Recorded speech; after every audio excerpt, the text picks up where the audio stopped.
Today is July 30th.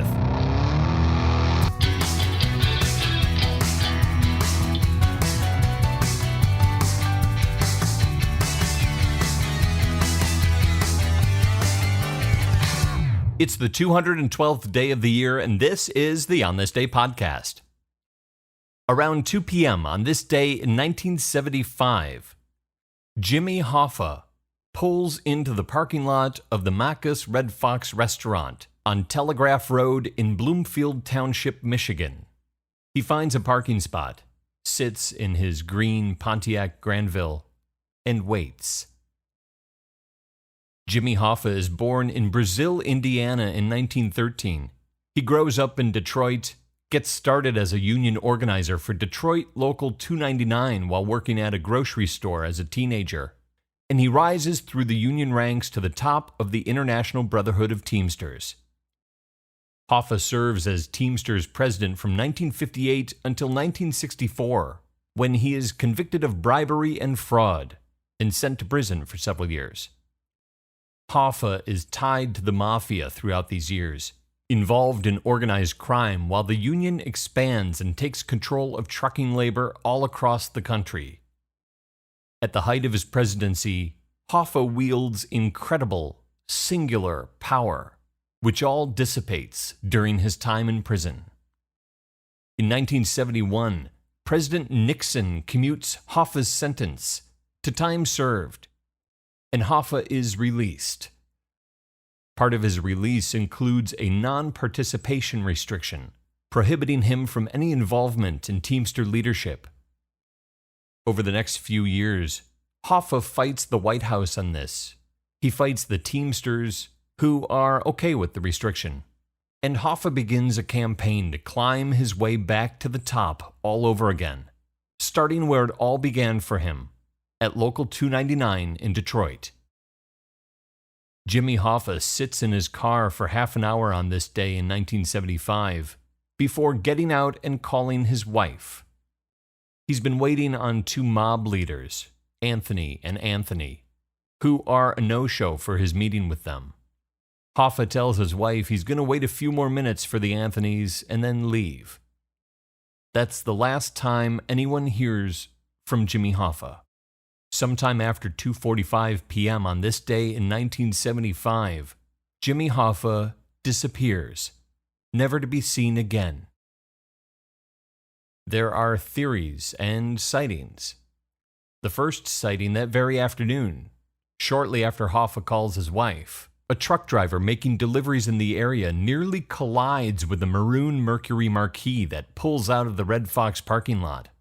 In a flash, the driver sees a man in the back seat that he recognizes as Jimmy Hoffa. Every truck driver in Detroit knows Jimmy Hoffa. Unfortunately for Jimmy, the driver doesn't recognize anyone else in the car. Over the years, several hitmen confessed to killing him, saying he was cremated, saying he was sealed up in a 55-gallon drum and buried in a junkyard, saying he was put in the back seat of a car that was compacted, sold as scrap, and shipped off to Japan to be turned into new cars. The most widely reported rumor is that Jimmy Hoffa is buried in the end zone at Giants Stadium in East Rutherford, New Jersey. But that's just a rumor. In 1982, Jimmy Hoffa is legally declared dead. 7 years after disappearing from the Red Fox parking lot outside Detroit, on this day in 1975. Born on this day in 1898, English sculptor Henry Moore. Henry Moore is born in Castleford, Yorkshire in northern England. As a child, he's influenced by the Yorkshire landscape around him. In particular, a huge prehistoric relic called Adele Rock. After learning about Michelangelo in Sunday school, he decides at the age of 11 that he wants to be a sculptor. Moore's grammar school art teacher encourages this interest. His father, however, sees things from a more practical perspective. having raised his own status from that of an ordinary coal miner to a mining engineer by teaching himself advanced mathematics. Moore's father wants his children to have a better career path. Encouraged to follow his sister into the teaching profession, Moore eventually becomes a full-time teacher at his former school in Castleford. World War I changes Moore's trajectory, and he finds himself enlisting and joining a military regiment that is sent to France.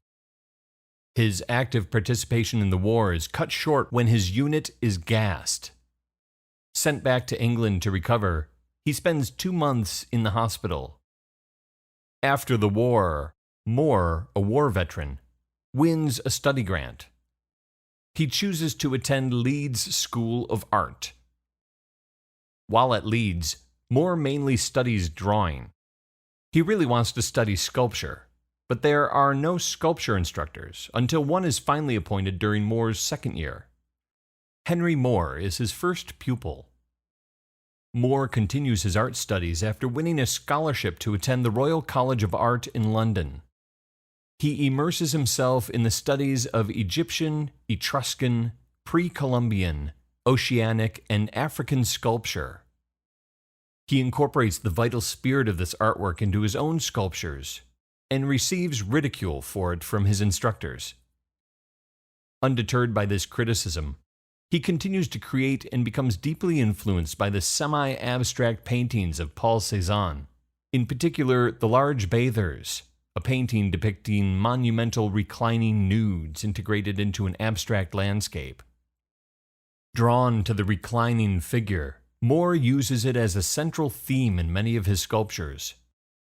Years later, he realizes that he unconsciously gives the long-forgotten shape of his mother's back to his full-scale female figures.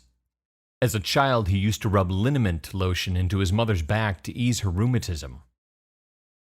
Reclining Figure in Wood is Moore's first major mature work as a sculptor, which he creates in 1935 and 1936. It's a highly abstract depiction of the human form. That same year, 1936, he's included in the Cubism and Abstract Art Show at the Museum of Modern Art in New York. MoMA becomes an important patron of Moore's. As the Second World War breaks out, sculpture materials become difficult to obtain. So Moore moves away from sculpture and returns to drawing. He takes a commission as a war artist, producing a series of drawings of Londoners huddled in underground bomb shelters during air raids. The shelter drawings of 1940 capture the spirit of the times. These drawings, along with ones he subsequently makes in coal mines, are considered his greatest achievements.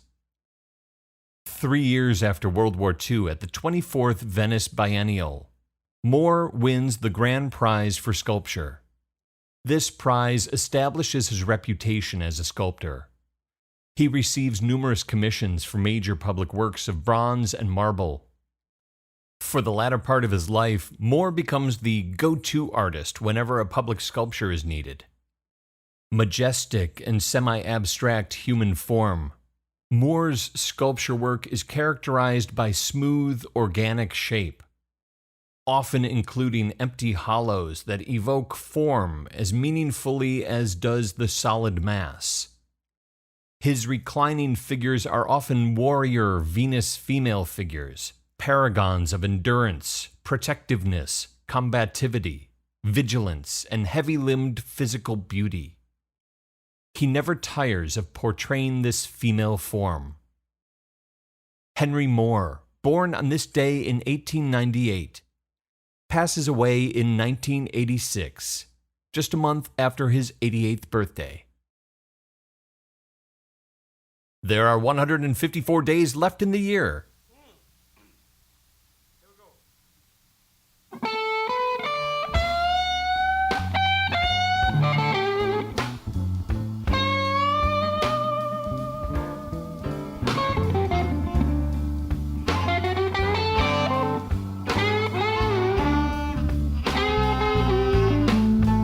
On This Day is produced by me, Dave Schultz. Thank you very much for listening. Today's episode was co-written again by my sister, Elizabeth Schultz. And many thanks for that. Born on this day in 1936, Buddy Guy, one of the most influential blues guitarists of our time.